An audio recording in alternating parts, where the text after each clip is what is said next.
আমি সরে গেলে তাকে রাসেল মিয়া খাওয়া দেবে। হ্যাঁ, যদি ভীতু হয়ে থাকে তবে এই কাজগুলো কেমন করছে বিভিন্ন জনের সাথে? আমি অনেক ভয়ঙ্কর। ওরা কিন্তু অনেকেই বলছে যে যদি একবার আকাশ টিভি রূপ চেঞ্জ করে ও কাউকে চেনে না। আমার কাছে মনে হয় না যে শান্তিতে থাকতে হবে, হয় দেশে বাইরে পালাতে হবে আর নতুবা ওকে সুইসাইড করতে হবে। আমি তো ছোট মানুষ, আমি তো এগুলোর ভিতরে অতটা ঢুকি না। আমার সামনে যেগুলো বলে আমি তো এগুলো এখানে বলতে আসি। আমি কিন্তু বিয়ের সময় ওকে বলছি যে তোমার কি বর্ষান্তীরে পছন্দ, আমি যদি বিয়ে করি কোন বিয়েতে পরে না এই পাঞ্জাবি পরেই।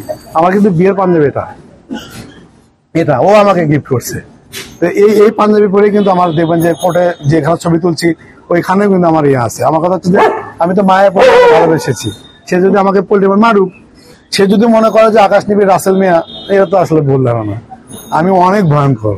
ওরা কিন্তু অনেকেই বলছে যে যদি একবার আকাশ নিবি রূপ চেঞ্জ করে ও কাউকে চেনে না। আমার বউ, আমি চাই যে ও সবকিছু বাদ দিয়ে আমার বউ হিসেবে থাকুক, আমি মাফ করে দেবো, সমস্যা নাই। কিন্তু ও যদি ইয়ে করে আমার কাছে মনে হয় না যে শান্তিতে থাকতে হবে, হয় দেশে বাইরে পালাতে হবে আর নতুবা ওকে সুইসাইড করতে হবে। আপনি এত বড় মনে করেন কেন? আমি আর মনে করবো না কেন, কারণ আপনি কি আপনি সাংবাদিক একজন, কিন্তু আপনি যেভাবে কথা বলছেন মনে হচ্ছে আপনি না না না। আপনি গত 3 মাস যে আমি হেল্প তাকে করেছি সেখান থেকে মনে হচ্ছে কতটা ভীত আমি জানি। আমি সরে গেলে তাকে রাসেল মিয়া খাওয়া দেবে। হ্যাঁ, যদি ভীতু হয়ে থাকে তবে এই কাজগুলো কেমন করছে বিভিন্ন জনের সাথে? সেটা আমি জানি না, আমি তো আমারটা বলবো, সে কি করছে সেটা তো আমি জানি না। বাট আমার কাছে মনে হচ্ছে রাসেল মিয়াকে প্রতিহত করার জন্য সে আমাকে নিয়েছে, আমাকে নিয়ে রাসেল মিয়াকে ভয়ভীতি নিউজ টিউজ এগুলো করার জন্য আমাকে করেছে। কিন্তু আমি তো সহজ সরল বিশ্বাসে তাকে বিয়ে করেছি, তাই না? বিয়ে তো একটা পুরুষ বিয়ে করতেই পারে, করতে পারে না? আমাদের বিয়ে করার সে অধিকার আছে। বর্ষা চৌধুরী অভিযোগ, আকাশ নিবিড় আমার সমস্ত কুকর্মের কথা জানে। এখন সেটা যাতে প্রকাশ না হয়, আপনি এই এরকম একটা বাহানা শুরু করছেন। এই বাহানাটা যে তারে বিয়ে করছি এই সমস্ত কথাবার্তা করে তার কাছে টাকা চাইছেন, সে দিতে চাইনি বিদায় আজকে এটা তো আপনার রাসেল মিয়া বলছে। বিষয় হচ্ছে যে আমার যে একটা জিনিস দেখবেন, কিন্তু ওই যে বলছে যে টাকা চাইছে এটা না, আপনি দেখবেন হিজাব খোলার, হিজাব যে খুলছে সে, আমি এটা বাংলাদেশের সবাইকে ক্লিয়ার করতে চাই, এটা কিন্তু প্ল্যানিং করা।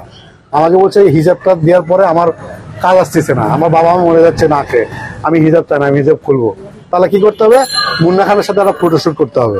আপনি দেখবেন বলছে যে মুন্না খানের সে ফ্রি করছে না, মুন্না খান 2 লাখ টাকা কিন্তু তাকে হাতের একটা বেকলেস দিছে, মেয়ে বোনের কথা কয়ে, এটা কিন্তু এই মুন্না খান তাকে দিছে। মুন্না খানের টাকা দিলে আবার 10টা লাইভ করবে, পার লাইভ 10,000 টাকা, 1 লাখ টাকা দিবে, তাকে নায়িকা বানাবে, এরকম কোন লোভ দেখাইছে। দেখানোর পরে আমি খেপেছি কোথায়, মুন্না খানকে সে সমস্যা খেয়ে দিচ্ছে, ঠিক আছে, তারপর সেই সমস্যা সে খাচ্ছে। আমার বউ তো এটা করতে পারে না। আমি এইখান থেকে মনে হচ্ছে যে না, সে তো ভালো মেয়ে না, আমি তখন থেকে আমি জিনিসটা রাগ করছি। আপনি তো বর্ষা চৌধুরীর সমস্ত বিষয় জানতেন, আগেও জানতেন, তার 2-3 জায়গায় বিয়ে হয়েছে, তারপরেও আপনি বর্ষা চৌধুরীকে বিয়ে করলেন। আমি করবো না কেন? দেখেন, আমাকে বলছে যারার বাবা যে ছিল তাকে হচ্ছে ইয়েতে ইয়েভাবে ডিভোর্স দিয়েছে, আর হচ্ছে তার যে জায়ানের বাবা সে 48 দিনে মারা গেছে। রাসেল মিয়া তো বাটপার, সেটা তো আমি জানি। এই বাটপার থেকে বাঁচানোর জন্য আমি তাকে নিয়েছিলাম, কিন্তু সে আমার সাথে বাটপারি করে গেল। সে তো আগেও বাটপারি করছে। আপনি এখন ক্লিয়ার করে বলেন কয় নম্বর স্বামী? সেটা তো আমি জানি না। সেটা হচ্ছে আমি যতটুকু জানি, আমি তার সাথে ফিরেছি, তার আশেপাশে খোঁজ নিয়ে দিয়েছি। যারা বাবা 1, যারা জাহানের বাবা 2, আর একটা সে দুবাই একটা আমার এক কাছের একজন বলছে সেখানে বিয়ে করেছে 3, রাসেল মিয়া 4, আমি হচ্ছে 5। মানে 5 নাম্বার যাই না হইনি, আপনি এই ভুলটা করছেন। ভালোবেসে ফেললে ওখানে জানার কিছু থাকে না। ভালোবেসে কিন্তু দেখবেন প্রতিতলায় গিয়ে মানুষ প্রেমে পড়ে, ওটা কোনো যায় আসে। ভালোবাসা অসীম, ভালোবাসাকে নিয়ে আপনি তো করতে পারবেন না। আপনার বউ বাচ্চা সবই আছে, আপনি কিন্তু আমাদের অন্য একটা ধর্মের, আপনাকে একটা মেয়ে যদি একটু দেখায় আপনি থাকতে পারবেন না। এটা আল্লাহর সৃষ্টি। দেখান, আমি মায়া পড়ছি, তাকে বাঁচানোর চেষ্টা করছি।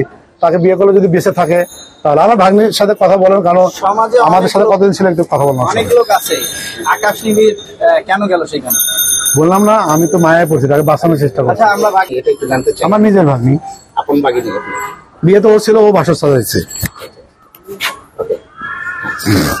বাসরটা হয়েছে কার বাসায়? আমাদের বাসা। তোমাদের বাসা কোথায়?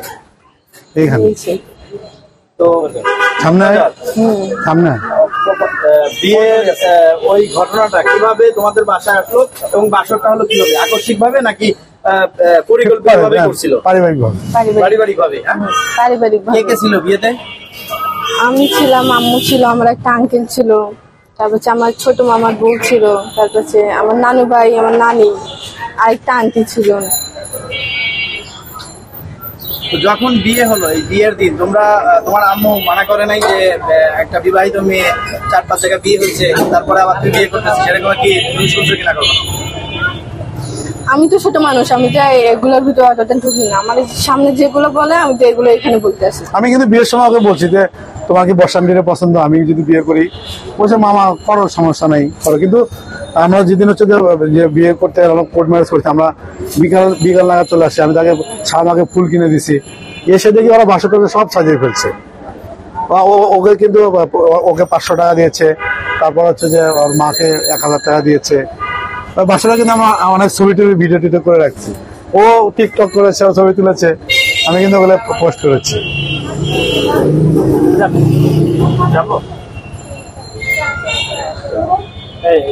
আপনাকে এ পর্যন্ত দেশের বাইরে কখনো নিয়ে গেছে কিনা বর্ষযোদ্ধা? সে তো নিজেই যায়নি দেশের বাড়ি, কেমন নিয়ে আমাকে নিয়ে যাবে? আচ্ছা ভাগ্নি, আপনার কাছে কি জানতে চাই আসলে আপনি বিয়ের